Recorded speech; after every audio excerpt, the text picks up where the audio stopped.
Hey guys, how's it going? Hope you're doing well. My name is Crown, and today I'm going to read you some very interesting stories that I hope that you're gonna love. And now, without further ado, let's go!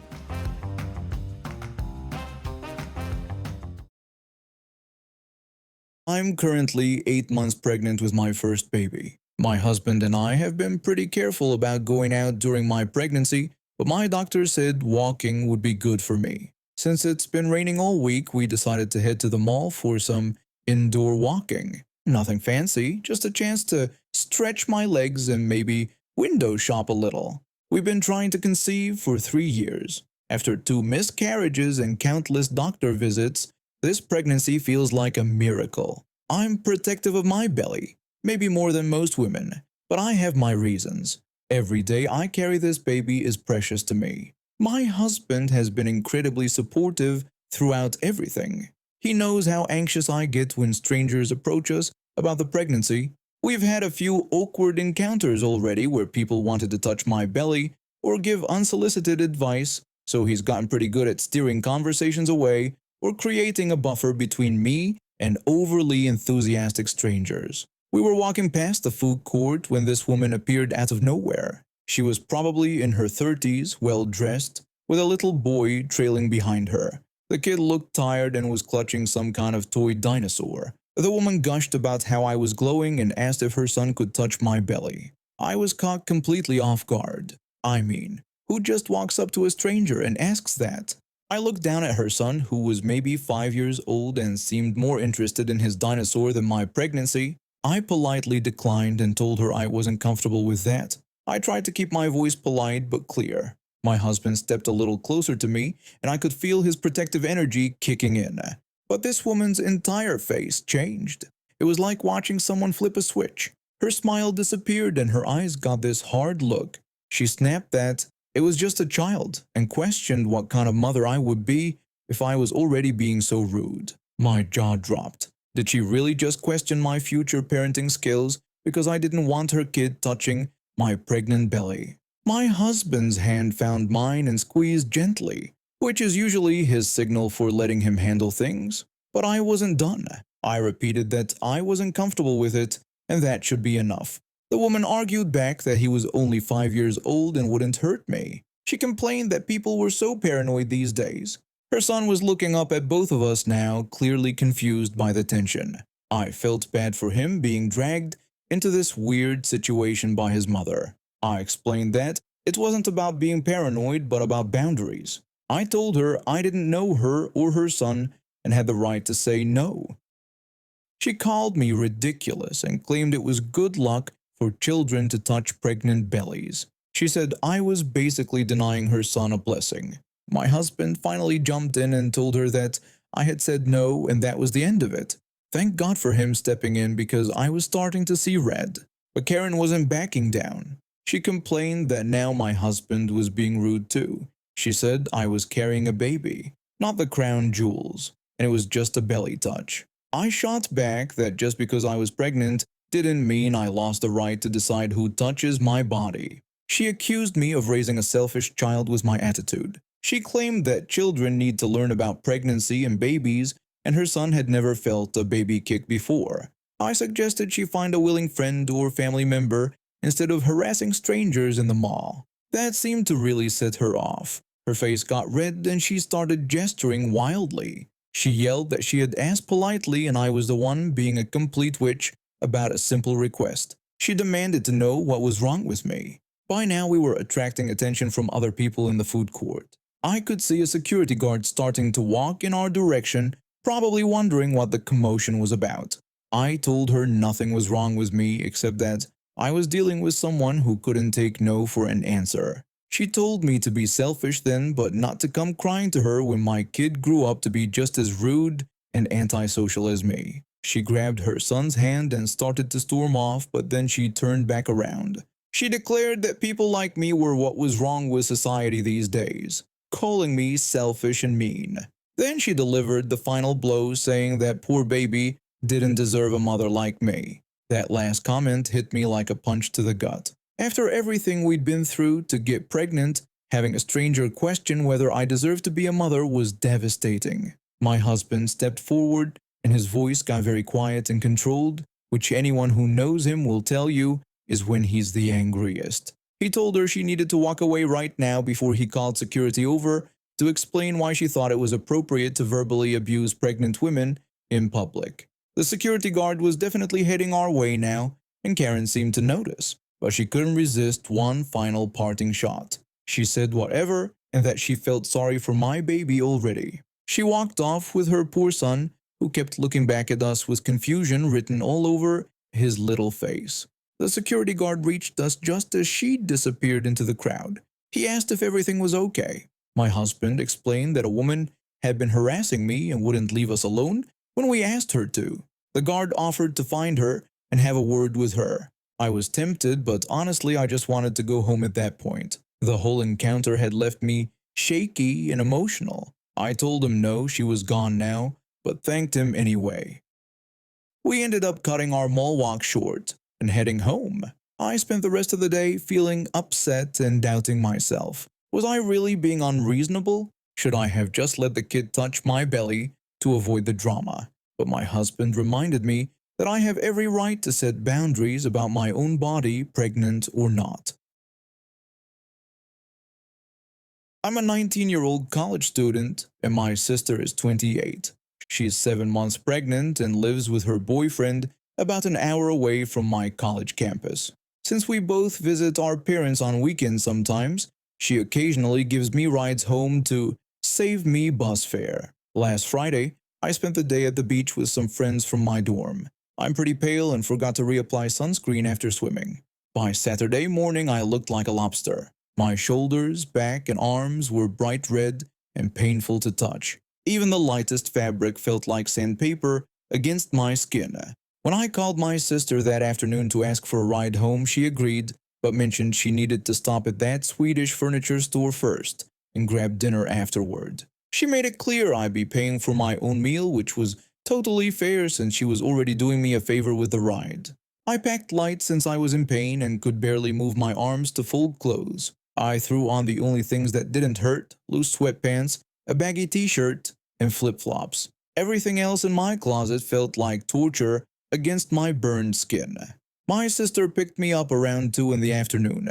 I climbed into the backseat of her car, grateful for the ride and trying not to wince every time the seatbelt touched my shoulder. She thanked me for waiting and said we should be able to get everything done and still have me home by dinner time. I thanked her again for the ride. Her boyfriend was driving and my sister sat in the passenger seat, one hand on her belly. She looked back at me and frowned, asking what I was wearing. I explained they were just comfortable clothes because my sunburn was pretty bad and everything else hurt too much. She told me I couldn't go to the store dressed like that. When I asked what she meant, she complained that my sweatpants looked like I slept in them and questioned why I was wearing flip-flops. She said we were going to a nice store, not the corner shop. I told her it was just a furniture store and that I literally couldn't wear anything else right now. I rolled up my sleeve slightly to show her the angry red skin on my arms. She barely looked at it. She said she didn't care and that I looked homeless. She demanded I go back upstairs and change into something decent. I repeated that I couldn't and that these were the only clothes that didn't hurt my skin. She insisted I figure something out because she wasn't walking around with me looking like that. She called it embarrassing. Her boyfriend looked at me in the rearview mirror and shrugged, clearly not wanting to get involved. I asked if she was serious. She said she was dead serious and told me to either change or pretend I didn't know them when we got there. Here I was in actual physical pain, and she was worried about what strangers might think about my clothes. I told her fine, if she was that embarrassed by me, I'd stay away from them. She said good and told me not to walk with them or act like we were together. The drive to the furniture store was tense and quiet. I stared out the window, feeling hurt and frustrated. When we arrived, I made sure to get out of the car after them and kept my distance. They headed toward the entrance while I hung back about 20 feet. My sister kept turning around to check where I was, which made her walk slower. Her boyfriend had to keep stopping and waiting for her. Inside the store, I followed the same strategy. They'd walk through a section looking at furniture, and I'd browse nearby displays, always staying far enough away that no one would think we were together. But my sister kept looking back for me every few minutes, which clearly annoyed her. She would ask her boyfriend where I had gone now. He would scan the area until he spotted me, then they'd continue shopping. This happened over and over. I could see my sister getting more frustrated each time. After about an hour of this, she finally snapped. She walked over to where I was looking at some desk lamps and said this was ridiculous. She complained that I was making everything so much harder than it needed to be. I told her that she said to pretend I didn't know them, and that's what I was doing. She argued that I was being obvious about it and that I kept disappearing and making them look for me. I asked her to make up her mind, pointing out that she wanted me to stay close enough that she could see me, but far enough that people didn't think we were together. She just told me to act normal. I replied that normal would be walking around the store with my sister like any other family, but she had said that was embarrassing. Her boyfriend finally spoke up and asked if we could just get the stuff they needed and go, because this was taking forever. My sister huffed and walked away. I went back to staying distant, but now I made sure to always be visible so she wouldn't have to search for me. The rest of the shopping trip was awkward and took much longer than it should have because of all the checking and waiting. When we finally got to the restaurant, the same thing happened.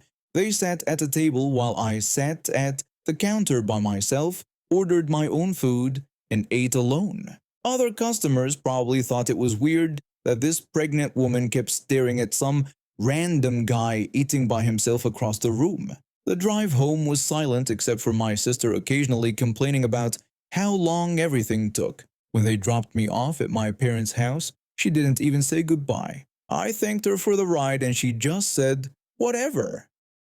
Later that evening, she texted me a long message about how I embarrassed her and made her day stressful while she's pregnant and dealing with enough already. She said I was selfish for not just wearing normal clothes. I showed the text to my mom, who took one look at my sunburn and shook her head. She said my sister needed to get her priorities straight and asked how she could worry about what strangers think when I was clearly in pain. The next morning, my mom called my sister. I don't know exactly what she said, but that afternoon I got a very brief text from my sister apologizing about yesterday. No explanation, no acknowledgement of what actually happened, just a generic apology. But a few hours later, my mom told me she'd had quite the conversation with my sister about treating family with basic decency. My mom explained that she told my sister that when she was my age, she once went to the mall wearing pajama pants because all her jeans were dirty. She said it was funny how my sister forgot about that. I haven't asked my sister for rides since then. My wife and I saved every penny to make this dream happen, and we've been working 16-hour days ever since. The shop isn't much to look at, but it's ours, and we're proud of what we've built. My son helps out after school sometimes. He's only 14, but he's got a real knack for fixing things. He mostly just organizes parts and helps customers find what they're looking for while I handle the actual repairs.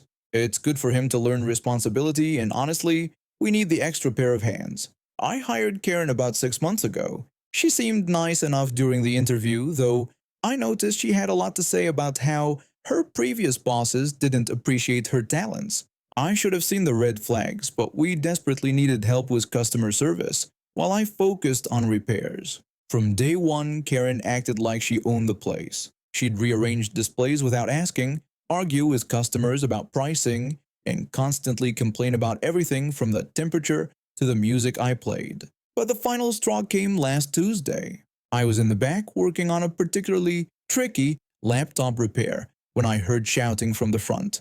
My son was covering the counter while I worked, something he'd done dozens of times before. When I rushed out, I found Karen standing over my boy. I asked what was going on. Karen exploded, telling me that my little brat had just cost us a sale. She said he told Mrs. Johnson that her phone screen repair would take 2 days instead of 1. My son looked terrified.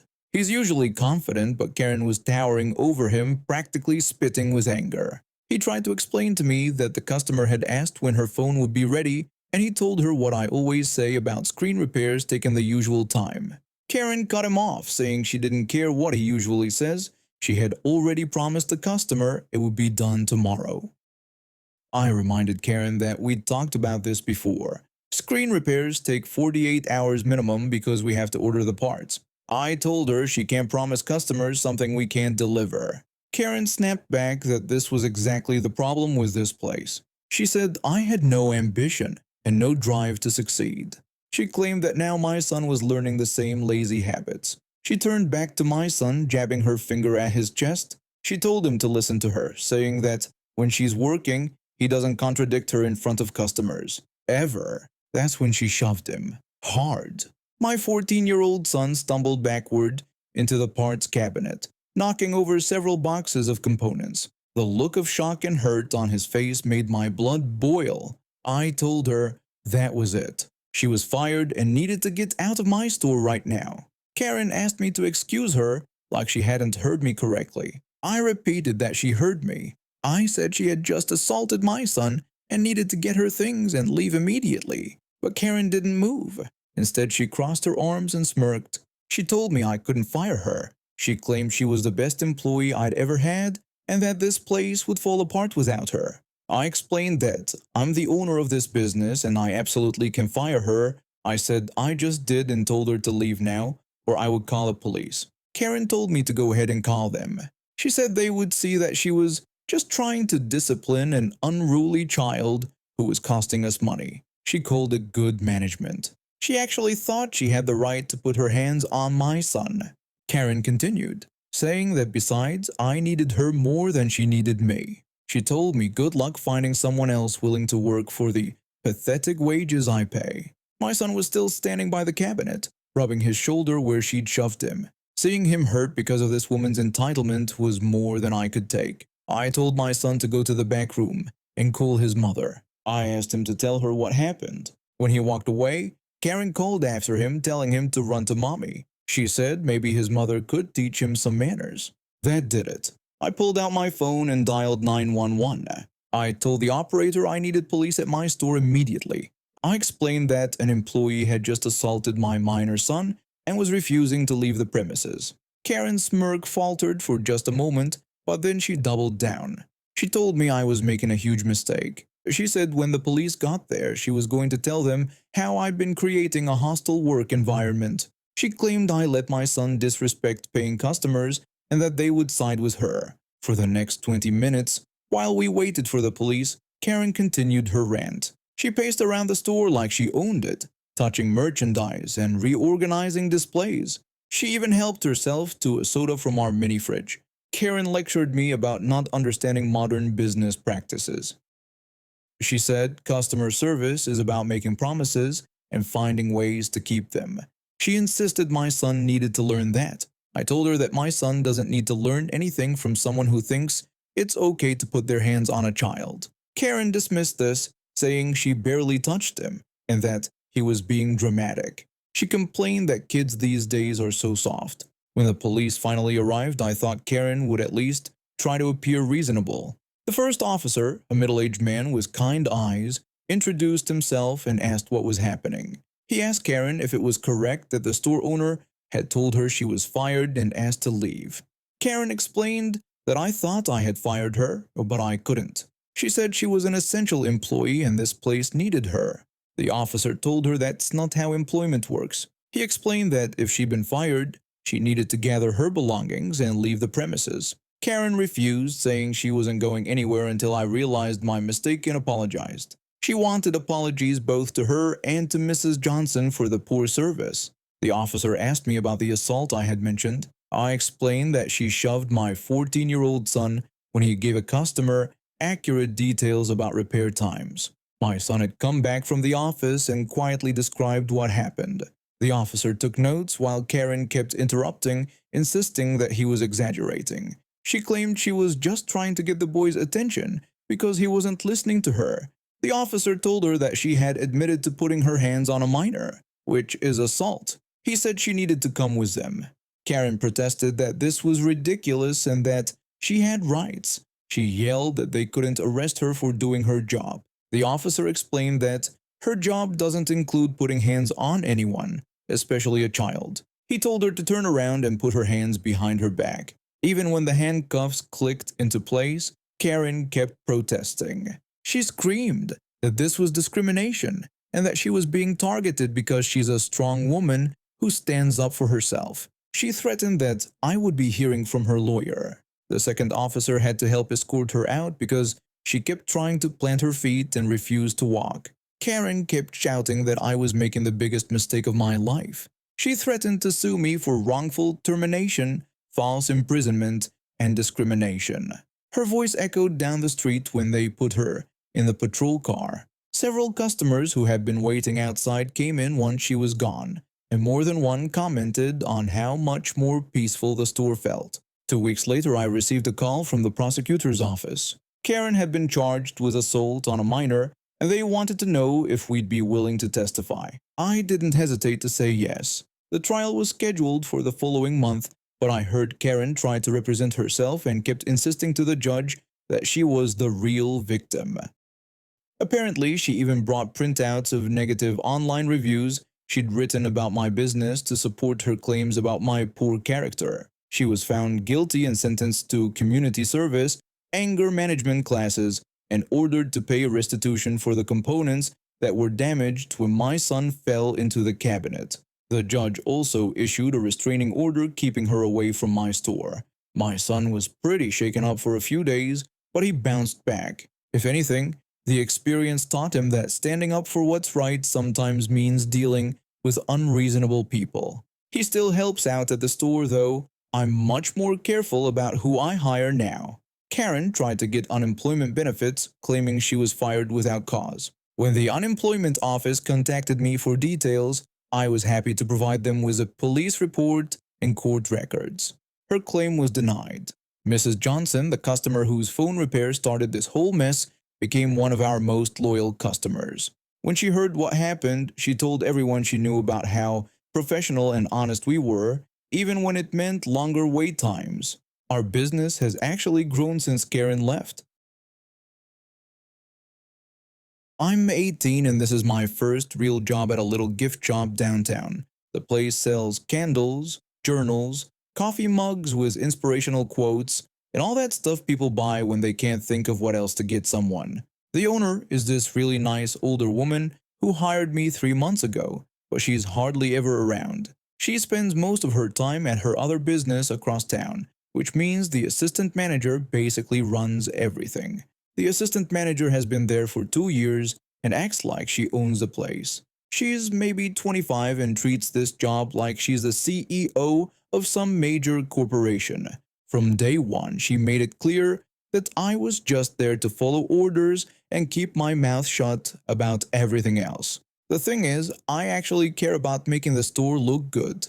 Before this job, I helped my mom with her small catering business, so I know a thing or two about presentation and making things look appealing to customers. But every time I tried to suggest something or fix an obvious problem, the assistant manager would shut me down. The incident that really got to me happened on a Tuesday afternoon. I was working alone in the front while she was in the back doing inventory. The candle section looked terrible. Someone had clearly been shopping there earlier and just grabbed things randomly, leaving half the shelf empty on one side and everything crammed together on the other. It looked messy and unprofessional. I spent maybe 10 minutes just spreading things out evenly and making sure the price tags were facing forward. Nothing crazy, just basic organization that any retail worker would do. The display went from looking like a tornado hit it to actually resembling something you'd want to buy from. That's when she came out of the back room and saw me adjusting the last few candles. She asked me what I was doing in this really sharp tone. I explained that I was just tidying up the candle display because a customer must have moved things around. Then she told me I wasn't a designer and to stop rearranging things. Her voice was so condescending, like I had just committed some major crime. I looked at her, then at the display that obviously looked better than it had 5 minutes ago. I tried to explain that I was just trying to make it look neater, but she cut me off. She said that wasn't my job and that my job was to ring people up and restock when she told me to. She ordered me not to touch the merchandising again. I told her I understood and went back to whatever busy work she had given me that day. I was honestly confused because making displays look good is pretty basic retail stuff. It's not like I was redesigning the whole store or anything, but fine if she wanted the place to look sloppy, that was her choice. For the next week, I watched customers walk past that candle section without stopping. The display looked exactly like it had before I fixed it, uneven, cramped on one side, empty on the other. I bit my tongue every time I saw someone look at it and keep walking. But I had learned my lesson about staying in my lane. Then last Wednesday happened, and everything changed. I was working the afternoon shift when this woman in a business suit walked in. She wasn't browsing like a regular customer. Instead, she was walking around with a notebook, taking pictures of different sections, and writing things down. She spent a lot of time looking at our displays and checking price tags. After about 20 minutes, the assistant manager came out from the back and noticed her. She asked if she could help the woman find anything, putting on her fake customer service voice. The woman introduced herself as Sarah from the corporate office. She explained that she was doing routine store visits to check on merchandising and overall presentation. I watched the assistant manager's whole demeanor change. Suddenly, she was all smiles and helpfulness. She told the corporate rep that she was the assistant manager and asked if there was anything specific she wanted to see. The corporate rep said she had been looking at the displays and asked who was in charge of merchandising. The assistant manager puffed up with pride and announced that it was her job and that she handled all the visual aspects of the store. The corporate rep looked around again, then delivered the blow. She said she had to be honest and that the presentation looked inconsistent and rushed. She specifically mentioned that the candle section looked like it hadn't been properly maintained. Then she suggested that the assistant manager might want to consider letting her team help with merchandising, because fresh eyes can make a big difference. I tried so hard not to smile. The assistant manager's face went through about 5 different expressions in 2 seconds. She managed to say they were always looking for ways to improve. The corporate rep said that was good to hear, and that she would be sending her report to the owner next week. After the corporate rep left, the assistant manager disappeared into the back office for the rest of my shift. She didn't say a word to me and I didn't push it. I figured she was probably embarrassed and trying to figure out how to spin this to the owner. The next day, I came in for my usual afternoon shift. The assistant manager was there, but she seemed different, less bossy, more nervous. About an hour into my shift, she approached me while I was organizing the greeting card display. She said she had been thinking about the candle wall and maybe it could use some work to make it look more balanced. I asked what she meant and she stumbled through an explanation about how basic tidying was fine. She suggested that maybe I could redo the candle section like I had done before, when I was just cleaning up. There it was. She wanted me to fix the exact same display she had yelled at me for touching, but now she was trying to make it sound like it was her idea. I asked if she meant like when I was just making it look neater, and she quickly agreed that it was exactly that kind of basic organization. I finally looked at her. She was trying to act casual, but I could see she was worried about what that corporate rep might put in her report. I told her sure I could do that. I spent the next hour making the candle display look perfect. I arranged everything by color and size, made sure the spacing was even, and turned all the labels to face forward. It looked like something you'd see in a fancy department store. When I finished, the assistant manager came over to inspect it. She said it looked great and much better than before. I thanked her and said I was glad she thought it looked neater now. She gave me this look like she knew I was making a point, but she couldn't really say anything about it. 2 days later, when the owner stopped by unexpectedly, she walked around the store for a while, then came up to me at the register. She told me the store looked wonderful and that the candle display especially was exactly the kind of presentation she wanted to see more of. I thanked her and said I was happy to help with merchandising whenever needed. She said she would love that because fresh perspectives were so valuable. I saw the assistant manager watching us from across the store, and I swear I could see steam coming out of her ears. But what was she going to do? Tell the owner that she didn't want me making the store look good? Since then, the assistant manager has been a lot less controlling about what I can and can't do. She still tries to act like she's in charge, but now when I organize displays or make suggestions, she just nods and agrees. I've been working at the postal service for about 2 years. The route I had wasn't too bad most days, residential neighborhoods with decent parking and not too many stairs. I knew every house, every dog, every shortcut. It was my routine. But lately, management had been pushing us harder. They kept adding more packages to our loads because of all the online shopping. What used to be a manageable 8-hour day was turning into 10 or 11 hours regularly. My back was killing me, my feet were constantly sore, and I was starting to dread going to work each morning. The Monday before the incident was brutal. I had worked 13 hours straight with barely a lunch break. My supervisor kept piling on extra deliveries from other routes because people called in sick. When I got home, I could barely move. I soaked in an ice bath and went to bed planning to use a sick day on Tuesday. But then my phone rang at 6 a.m. My supervisor was calling because 2 people had called out and they were swamped. He told me they needed me to come in and asked if I could be there by 7 a.m. I really needed a day off and tried to explain that yesterday was rough, but he said everyone was tired and we all had to pull our weight.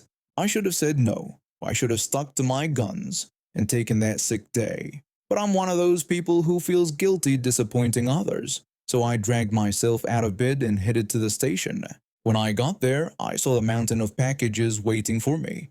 My regular route had about 200 packages, which was already more than usual. But sitting next to it was another stack. My supervisor explained that I would need to take the packages from Route 15 too, because the regular carrier was out. I asked how many that was, and he said about 55 packages plus I would need to handle the mail delivery for both routes. That was easily a 14-hour day in 90-degree heat. And to make matters worse, I had started my period that morning with the kind of cramps that make you want to curl up in a ball. I must have looked defeated because my co-worker came over while I was staring at the packages. He asked if I was thinking about quitting because I looked like I was ready to throw in the towel. I told him honestly that, yeah, I was thinking about it because this was getting ridiculous. He nodded sympathetically and walked away. I started loading packages into my truck, trying to figure out how I was going to survive the day. About 10 minutes later, I was walking past the break area when I heard voices. My co-worker was there talking to Karen, this woman who had started working at our station about a month ago. From day one, she had done nothing but complain. Her route was too long. Her packages were too heavy. The customers were rude. The heat was unbearable. Every single day she found something new to whine about. When I walked by, I caught the tail end of their conversation. Karen was saying that I wouldn't quit though, that people like me never actually follow through. I stopped dead in my tracks. People like me? She barely knew me. We had maybe exchanged 20 words total since she started. But here she was, making assumptions about what I would or wouldn't do. The comment hit me like a slap in the face. Here I was, killing myself to pick up everyone else's slack, working myself into the ground. And this woman, who complained about everything, was sitting there acting like she had me all figured out. I kept walking, but her words kept echoing in my head. The smugness in her voice made my blood boil. Who was she to decide what I would or wouldn't do? She didn't know about my aching back, my financial situation, or how close I was to my breaking point. When I continued loading my truck, I realized something. I had been planning to quit anyway. I had been thinking about it for weeks, looking at other job options, trying to work up the courage. The only thing holding me back was wanting to give proper notice and not leave my co-workers hanging. But Karen's comment changed everything. If she was so confident that I wouldn't quit, maybe it was time to prove her wrong. I looked at the mountain of packages I was supposed to deliver. Then I looked at the additional packages from Route 15 that Karen would probably complain about if she had to take them. The mail that needed to be sorted and delivered, all of it in the blazing heat while dealing with period cramps. The decision became crystal clear. I picked up the remaining packages I had loaded and carried them back inside the station. I walked over to the key hook and hung up my mail truck key. Then I grabbed my personal belongings from my locker. My supervisor saw me and came over. He asked where I was going since I hadn't finished loading. I told him I was done and that I quit. He said I couldn't just quit in the middle of a shift because they had deliveries to make. I told him he would figure it out like he always did. I walked out without looking back. When I got to my car, I could hear commotion inside the station. Through the window, I saw my supervisor talking frantically to Karen, pointing at the packages I had left behind. I sat in my car for a moment, watching Karen's face go from confusion to horror when she realized what was happening. She was going to have to take my route. All 200 packages plus the 55 from Route 15, plus all the mail. In the 90-degree heat that she complained about constantly, Karen came running out when I was backing out of the parking space. She yelled that I couldn't just leave and that this wasn't fair. I rolled down my window and told her that she had said I wouldn't quit, so I guess she was wrong. I drove home feeling lighter than I had in months. I took a cool shower, made myself a nice lunch, and spent the afternoon applying for jobs online. Around 7 p.m., my former co-worker texted me. He said Karen had just gotten back after working over 13 hours and had complained the entire time. She kept asking why I really quit and if it had anything to do with what she said. Management was scrambling to cover routes the next day. I smiled when I read the message. Karen got exactly what she deserved. She had to deliver packages on a route she didn't know, in the heat she hated, while doing the job she constantly complained about. And she made good overtime money doing it, so I couldn't even feel too guilty about it. I found out later that she put in her 2 weeks' notice the very next day. Apparently, one day of doing my workload was enough to show her what the job actually required. I found a new job within a week at a local office. Better hours, air conditioning, and no more aching feet. And now we have reached the end of today's stories. Thank you for watching, and see you next time.